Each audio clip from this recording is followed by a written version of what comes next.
CBN forum Amar గారితో మాట్లాడుతున్నాం.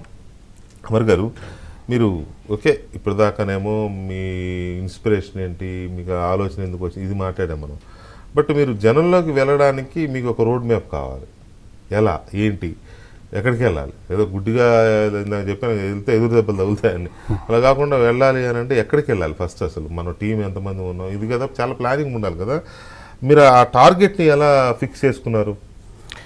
ఇనీషియల్గా బాబు గారు రిలీజ్ అయిన తర్వాత ఫస్ట్ ఓటర్లను చైతన్యపరచడం కానీ, అంటే ఏపీ బయట ఉన్న వాళ్ళని టార్గెట్ చేసాం. ఏపీ బయట ఉన్న వాళ్ళని అంటే ఎన్ఆర్బీ ఓటర్స్, ఎన్ఆర్ఐ ఓటర్స్ ఎవరైతే ఉన్నారో వాళ్ళని టార్గెట్ చేసాము. పలు ఈవెంట్స్ చేయటము. ఇప్పుడు గన్నవరం ఉందనుకోండి, వెంకట్రావు గారు తనని ఇక్కడ ఈవెంట్ చేసి లీడర్ ఇంటరాక్షన్, మీతో మీ నాయకుడు, youth my first vote for CBN అనే ట్యాగ్ లైన్ మనమే పెట్టాము. అది అవునా? ఇప్పుడు పార్టీ యూస్ చేస్తుంది అది. మనం అప్పుడు డిసెంబర్లోనే మనం ఆ ట్యాగ్ లైన్ పెట్టాము, hash my first vote for CBN అని. డైరెక్ట్ ఆ ట్యాగ్ లైన్ పెడితే సాయిరెడ్డి, విజయసాయిరెడ్డి ఇన్విటేషన్ని ట్యాగ్ చేసి ఒక వర్గం వాళ్ళు ఒక ఓట్లన్నీ మైగ్రేట్ చేయడానికి ఒక డ్రామా చేసి అని బాబు గారిని తిట్టారు ఆ రోజు. అంటే ఆ ఇన్విటేషన్ ట్యాగ్ చేసి అలా ఏంటంటే అలా ప్రతి గ్యాప్స్ ఎక్కడెక్కడ ఉన్నాయి, యూత్ని ఎందుకు ఓటేయాలి, ప్లస్ ఎలక్షన్ ఎన్రోల్మెంట్ మనం మేజర్గా చక్రవర్తి గారని నందిగాం నుంచి తను మనం చేసి చూసి ఇన్స్పైర్ అయ్యి తను ఎన్నో రోజులుగా ట్రై చేస్తారు. ఎస్, నల్లమూత్ కాదండి, చక్రవర్తి గారు, ఇంకొక చక్రవర్తి నందిగామ. తను ఎన్నో రోజులుగా ట్రై చేస్తున్నారు. చాలా మందిని అడిగాడు. నేను కరెక్ట్ సార్, నాతో కూడా ఫోన్లో మాట్లాడారు ఆయన. చక్రవర్తి గారు ఏమన్నారంటే, నాకు ఒక 4-5 హెల్ప్ ఇవ్వండి, నేను రిజిస్ట్రేషన్ ప్రాసెస్ నేను చాలా విధాలుగా ట్రై చేసి సక్సెస్ఫుల్ రేటు ఉంది నా దగ్గర అని అంటే, తను మనం ఫోన్ చేయగానే మనం టేకప్ చేసేసి నెమ్మటే పవర్ పాయింట్ ప్రజెంటేషన్తో ఒక 300 మెంబర్స్తోని ఎలా మీరు రిజిస్ట్రేషన్ చేసుకోవాలి, ఎలక్షన్ ఓట్ లేని వాళ్ళు ఎలా ట్రాన్స్ఫర్ చేసుకోవాలి కానీ వాట్ ఎవర్, అది అవేర్నెస్ ప్రోగ్రాము. దానివల్ల మేము ఎంతమంది చేసాం అనేది కాదు, దానివల్ల ప్రతి గల్లీలో ఒక బ్యానర్ కూడా కాకబుట్టింది. ఎస్, ప్రతి చేసే ప్రయత్నం చూసి ప్రతి గల్లీలో బ్యానర్ కట్టేసి ఓటర్ రిజిస్ట్రేషన్ క్యాంప్స్ చేశారు. కొన్ని లక్షల ఓట్లు రిజిస్టర్ అయినాయండి. గ్రేట్, లక్షల ఓట్లు. అదొక మనం తీసుకున్న స్టెప్కి అదొక ఇన్స్పిరేషను. దాని తర్వాత ఎన్ఆర్ఐ ఓటర్స్ని అప్పుడు బ్యానర్ కట్టినప్పుడు జ్వాల ఏదైతే వెలిగించామో మనము, అది 13 దాకా ఆరకుండా చూసాము. అఖండ జ్యోతి 13 దాకా ఆగకుండా చూసాము. ప్రతిరోజు దాని మీద ఉండటము, ప్రతిరోజు మేము గంటలు గ్రూప్ కాల్స్ డిస్కస్ చేయటము, నైట్ 2, 3, 4 దాకా కూడా టీమ్ కాల్స్. అలా ప్రతిదీ ఏంటంటే రేపు ఏం చేయాలి, ఇవాళ ఏం చేసాము అట్లా. లక్కీలీ ఏంటంటే ఒక సంక్రాంతి టైంలో మాకు గ్యాప్ వచ్చింది. అప్పుడు అంతా సంక్రాంతి సంబరాలకి బిజీగా ఉంటారు కదా. అప్పుడు వెంకట్ గారు యూఎస్లో ఉంటారు, నా ఫ్రెండ్ వెంకట్ గుట్ట గారు.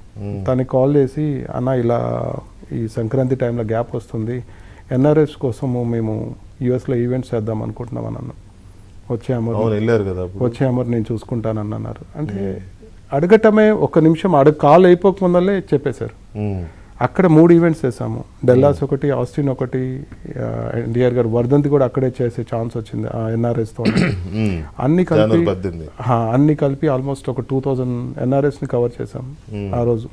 మీ మాతృభూమిని కాపాడుకోవాలి, ఎందుకు రావాలి, ఇండియాకి ఎందుకు రావాలి, మీరు పరోక్షంగా ఉంటారా, డైరెక్ట్గా సపోర్ట్ చేస్తారా, బ్యాక్ ఎండ్ వర్క్ చేస్తారా, మీ ఇష్టం, మీకు తోచినది చేయండి, కానీ ఈ ఎలక్షన్స్లో మాత్రం మీరు మీ వంతుగా సహాయం చేయాలి అని చెప్పి డైరెక్ట్ మెసేజ్. ఓటేసే చాలు సహాయం అంటే కదా, అంతే.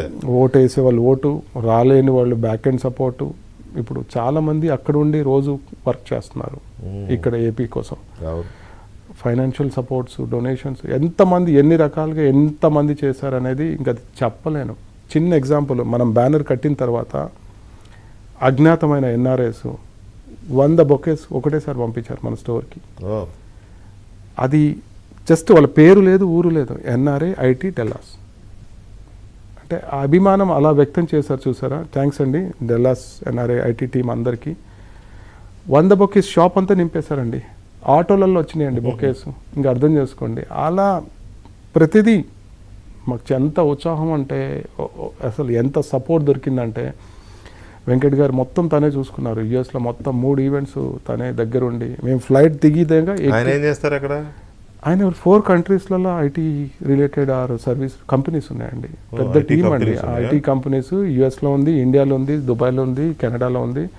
యాజ్ ఎ బిగ్ టీమ్ అండి. 800 పీపుల్ టీము, చాలా పెద్ద.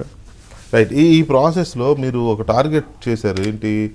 జగన్మోహన్ రెడ్డి గారికి మిగతా నియోజకవర్గాల కంటే ఈ ఎస్సీ ఎస్టీ నియోజకవర్గాల్లో స్ట్రాంగ్ ఇది ఉన్నాడు ఈయన. ఒకటే కదా గెలిచింది, కొండపి. yes. ప్రకాశం జిల్లా కొండపి తప్ప మొత్తం yes. వాళ్ళే గెలిచారు. వాటి మీద మీరు ఫోకస్ పెట్టారు కదా, ఆ ఆలోచన ఎలా వచ్చింది? ఎంతవరకు సక్సీడ్ అయ్యారు వాటిలో? ఇండియాకి రాగానే వెంకట్ గారు ఒక కాన్సెప్ట్ ఇచ్చారండి. మేము ప్రోగ్రామ్స్ చేస్తూ అందరిని ఎంగేజ్ చేస్తూ ఎమోషనల్గా కనెక్ట్ చేస్తూ వెళ్తున్నాం. అప్పుడు ఇండియాకి రాగానే ఈ 36 మీద మనం వర్క్ చేద్దాం అమర్, ఆ 36 ఏదున్నా మనం వర్క్ చేద్దామని కాన్సెప్ట్ ఇచ్చారు. చాలా మాకు ఇంప్రెసివ్గా అనిపించింది తన కాన్సెప్ట్ ఇచ్చిన తర్వాత. దాన్ని ఎమ్మటే టేకప్ చేసేసి వర్క్ స్టార్ట్ చేసేసాం. ఎందుకు అని అంటే ఏం చేసేవాళ్ళు అక్కడికి వెళ్ళి? 36 ఎందుకు తీసుకోవాలి? ఎందుకంటే అవన్నీ అడవి ప్రాంతాలు అయి ఉంటాయి, లేదా Yes. బాగా డీప్ బ్యాక్వర్డ్ ఏరియా, ట్రైబల్, గుట్టలు, కొండలు. అసలు ఏం చేసేవాళ్ళు అక్కడికి వెళ్ళి? క్యాంపెయిన్